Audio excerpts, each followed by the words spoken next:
So welcome to the second session, masterclass on how we're adapting change for what are unprecedented times of turmoil for us. And today we're going to be talking about how business continuity is effectively broken and how change leaders can be exceptionally helpful during these Black Swan events.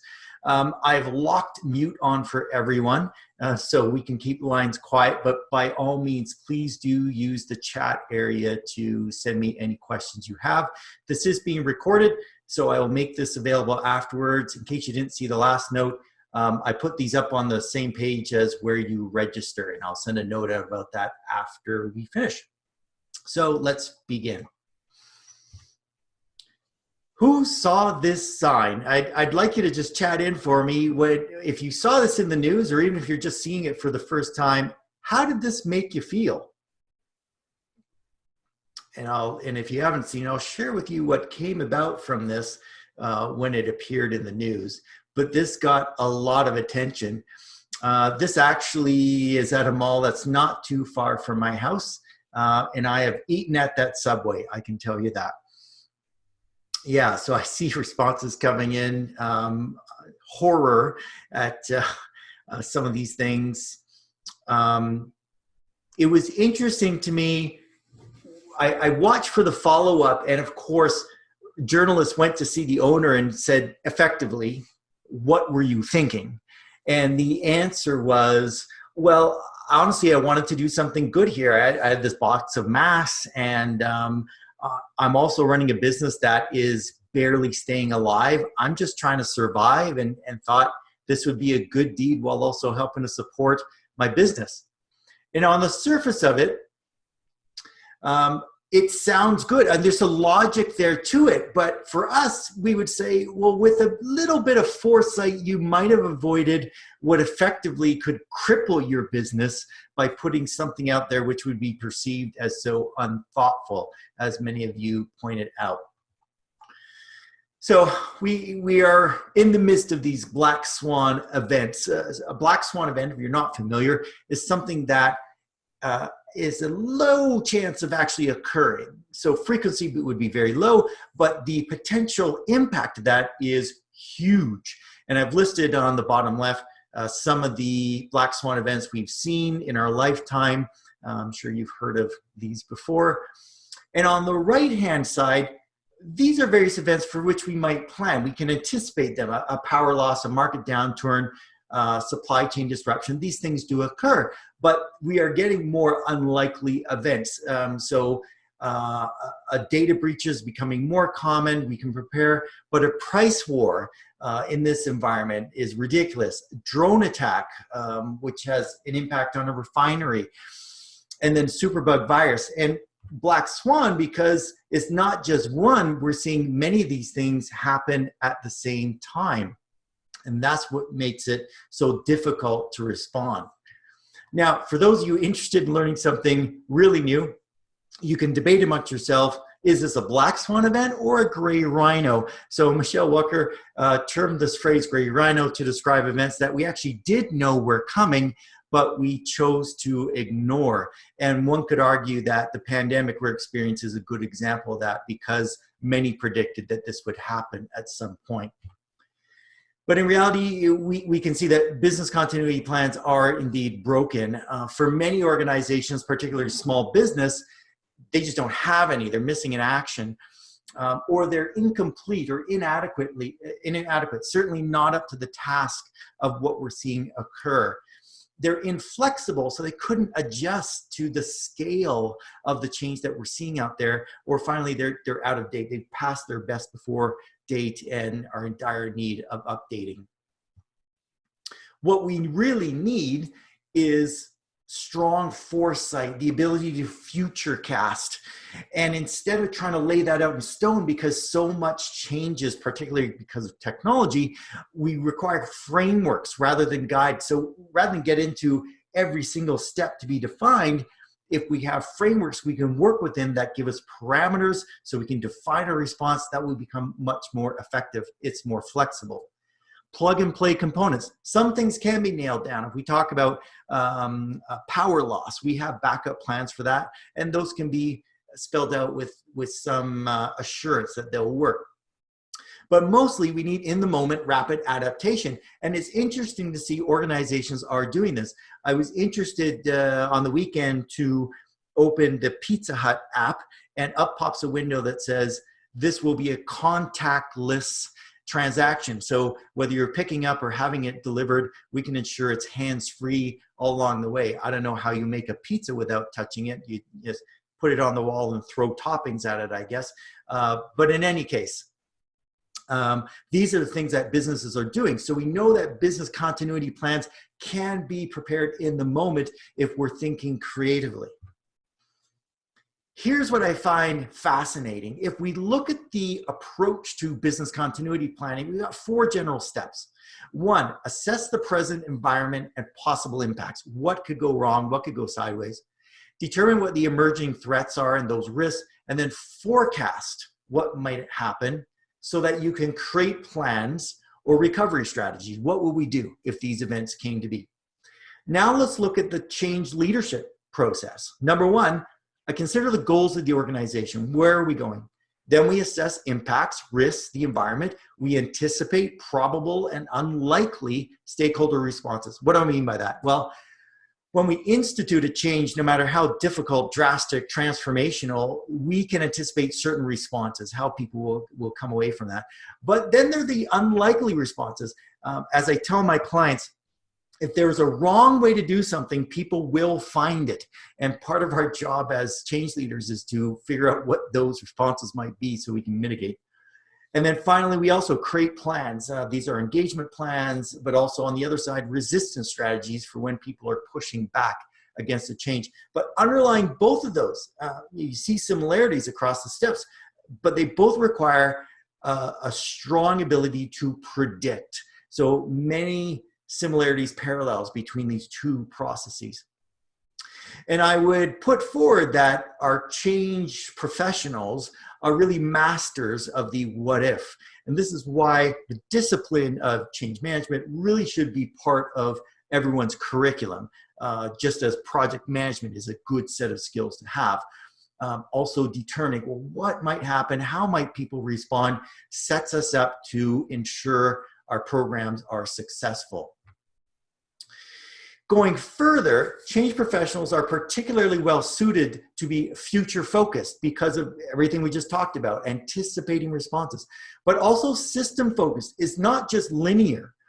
We recognize that every individual is part of a larger system, in fact, multiple systems. So part of my background is in sociotech. So looking at how individuals interact with physical systems, software, IT, but also the structure of the organization and the individual tasks they have to perform, those create a certain dynamic. There's tension points between each of those components, and they're not the only ones that we consider. So systems thinking, being systems focused, very important for our ability to predict, just as they're important for our business continuity planning. And finally, culture focused. We recognize that the unseen is extremely tangible. I'm working with an organization right now where we're looking at what are the events of the past that effectively has scarred people, created an influence that continues to be seen today in the way that people connect and relate to one another. So we bring that perspective to the table, identifying what is it within culture, what is it within ourselves that influences how people respond or what might happen as we're moving forward with a strategy or a change. This, on its surface, is what a strategic foresight session might produce. So as leaders, we look at continuums, and this happens within our change assessments as well. So if we're talking about doing something or anticipating a catastrophe or a particular type of event, we might ask, well, what support is needed for this transition? If I'm rolling out a new technology, then I'm always asking, how are we going to ramp up support in order to support when we're rolling this out and we have this deluge of questions coming in? So if we're looking at a Black Swan event, are we anticipating, this will we'll be able to cruise through it smoothly, or it could be quite catastrophic to the business? Those drive different outcomes, different plans. Will customer interactions be affected if we see certain things happen, like a supply chain disruption? Well, consider if our customer response is on a short timeline, we're judged on our speed, that may be very easily disrupted. That's bad. If we operate on long cycles with our customers, it's difficult to disrupt that. We can probably weather a storm, even if it's 30 days, 60 days, and still be okay, if we're talking major projects. What level of mobilization will it take to succeed or get through this event, this change, this black swan? It's going to take a massive level of mobilization, or minimal because we utilize other resources, whether it's technology or we have inventory to rely upon, where we would not require massive mobilization. So these are questions that are easily extrapolated from the work that's done within change management to the forum of strategic planning, strategic foresight, and business continuity. They drive out different scenarios for which we can plan. Where are we going to get those resources? How might we communicate with customers if we're looking at a disruption? I was looking at the news, as many of us do, and was particularly interested in this item that came up. So should I microwave my mail? The answer is no. That will not help you in terms of killing the virus. But what occurred to me is, we're answering these questions, and while it makes me giggle a little bit, they're reasonable. So whereas we might have shaken our head 3 months ago of, come on, really? Now, these are fair questions, fair game for people. And here again, I recognize as change leaders, because of the work that we do, we can anticipate some of these things. So I sat down for 5 minutes, and here's what I produced. These are the types of questions that we can anticipate will be coming out in the next, if not 5 days, 30 days for sure. The one in the middle, can I do a citizen's arrest on Ted for sniffling in class? Again, it sounds ridiculous, but you see how people look at you when you're wiping your nose. I go into Safeway and I'm thinking, shoot, it was cold outside and I'm a little stuffed up, and I'm wondering how folks are going to eyeball me. So these become reasonable questions. And as change people, we're in a great position to help an organization anticipate what they might encounter, what they might be faced with in terms of questions. So quick summary, and then I'm going to be able to take some questions, a couple slides. So we know we assume we can't predict everything. It's not possible. There's too many moving parts. But for leaders, when you consult with your change professional, they are the individuals who can provide some good people insights when you're planning. Things you might not have thought of. It's often the case when I'm brought to the table, I say, sooner would be better, but now that I'm here, let me dig into what you're looking at, because I'll have another perspective to share. So finally, bring your change professional to the table during a crisis, because they can prove extremely valuable in responding in the moment. I want to finish with one illustration. So for my Star Trek fans out there, this is Deanna Troi. Now this is taken on the bridge of the Enterprise. And what has caught my attention when I was reflecting is the fact that on the bridge, you have your essential personnel, because you are directing what's going to happen, especially when you're in combat. Jean-Luc Picard, arguably the greatest captain in Star Trek, and I know I'll receive some hate mail for that, but on his right is his executive officer, on his left is Deanna Troi, and her role is ship's counselor. So consider, from one of the greatest minds in space exploration, I need my executive officer, someone who gets stuff done, on my right. I need someone who understands people on my left. So if you needed another example to really drive home the fact that our perspectives around change, leadership, and the impact on people is critical in times of crisis, there you have it from the mouth of Jean-Luc Picard. So I will take questions. I have a few I've loaded up here, which I'll answer as you're thinking about it. Just a quick reminder, the links on the bottom right, these are free resources. So by all means, I've had people ask me, can we utilize your video for this, that? yes, please, if you want to show it to a group within the organization you think it'd be helpful, please do. If you see something on my blog you'd like to copy and repurpose, yes, please do that. I have no issues with that at all. I'd appreciate you drop me a line just to say how it helped you. That would be wonderful. So as you're considering questions, let me tackle this first one. How do we provide focus when even the next 3 to 6 weeks are uncertain? How to get people to think about what happens afterward?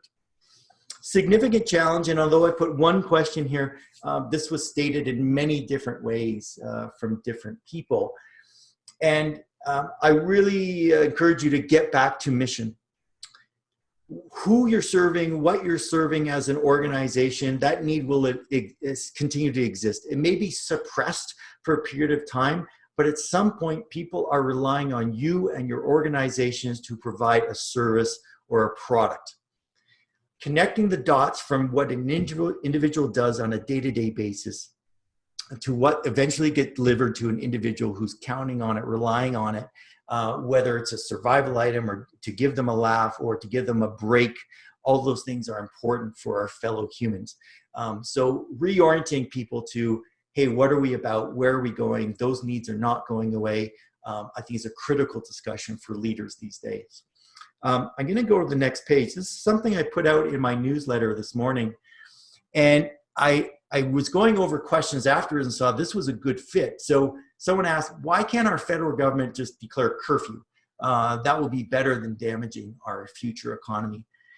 And I was noting the fact that over time, as we increase the number of lockdown measures and social distancing and the list of things you can't do goes on, there's this pile up of, well, George commented early, we get cabin fever. So we begin to feel stir crazy and, you know, I've had enough. There's something else. I was talking to my wife about this and we agreed that people, I think, are starting to lose hope in some things, that they no longer believe it's going to matter. So yes, we're self-isolating and yes, we're seeing some curtailment of new cases, but is it really going to go away? Can we really eradicate this virus so that would be free and clear? I don't know, but that's where you start to see people mount up more resistance. As the length of time we're enduring these issues continues, people will start to defy the lockdown measures that are being put in place. See, I've got a question come in from Joanne. What are the best tips to guide leaders during this time in terms of failure and not being perfect? Focus on being human, but directive, how to help them find the balance. Oh, okay, I get it. The balance between, hey, there may be mistakes, we're not perfect, but we need to continue on with the work. So I spoke to this in my last session, but I'll reiterate it here. Compassion is number one. Recognizing that we are all humans, that there are breaking points for every individual, and acknowledging, hey, I understand you're feeling it, I'm feeling it too. Maybe my reaction doesn't look the same as yours, but I get it. And then reminding them of cause, of purpose. Here's what we're doing. And one more that I'll share with you is if folks are really stressed out, then get them focused on the short term. So rather than worry about what's happening in the next 3 to 6 weeks like we have in this first question, let's focus on what we can do today and tomorrow.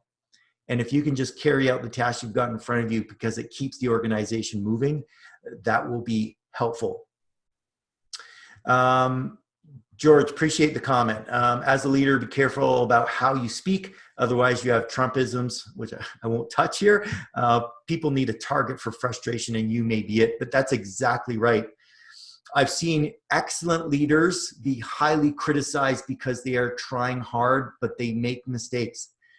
If we go back to where we started with the individual saying, I wanted a way to distribute masks, but also support my business at Subway Subs, look what's happened. That person was vilified in the media. So we must be extra cautious. It's another good reason why you want to run run your communications by a trusted individual, whether it's your change person, your communication person, but they should be able to suss out where you may be running into problems. It's good. Just reading questions in here. Thinking of simply creating visibility in some supportive way related to the situation. Yeah, you hit on it, Pat, as I was just commenting. Yeah, it's difficult in the aftermath. Someone else was telling me one of the biggest jobs I'm going to have after the lockdown is done is restoring trust among teams. So I've just told you compassion is essential, but we recognize some folks have not been able to step up, or they've hit that breaking point and said, I can't do this anymore. And others, peers, may be offended by that. So what happens afterwards?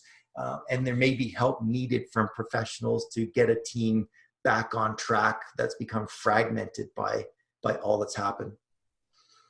How do we help leaders see the future at these times so they can prepare for what's to come?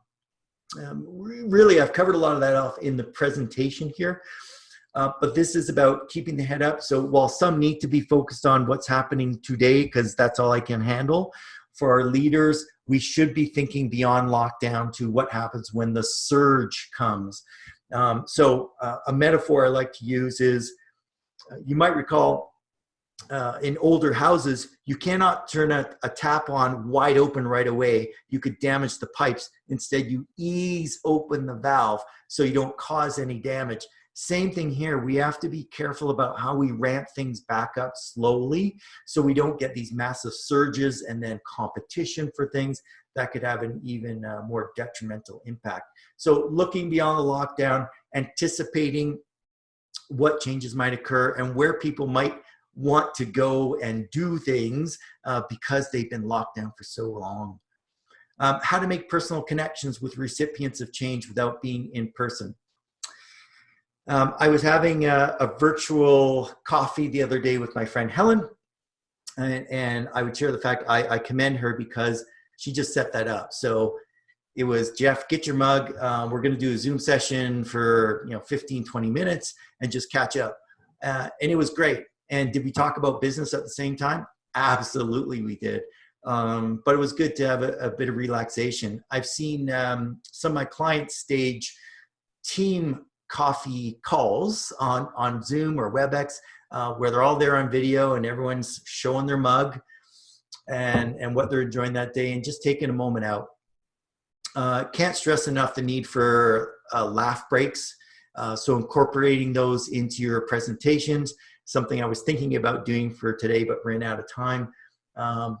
Unless you saw my comment about Van Halen. So if you missed that, you need to go back early in the presentation.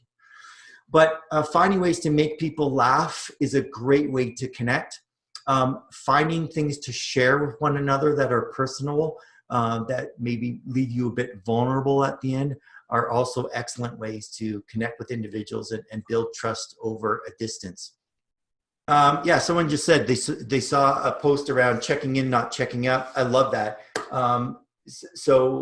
George, who's on the line, we've been talking a lot about the changing role of leaders and managers, which is going to change hugely, I believe. So even going back to work, I think some folks will stay remote, but going back to work, we're proving we can be very independent and still get stuff done. I don't need someone looking over my shoulder. Checking up is not required, but there is a role to play for someone to check in and see how you're doing and what support you require, whether it's emotional or on-the-job coaching, whatever it is. Those are critical aspects.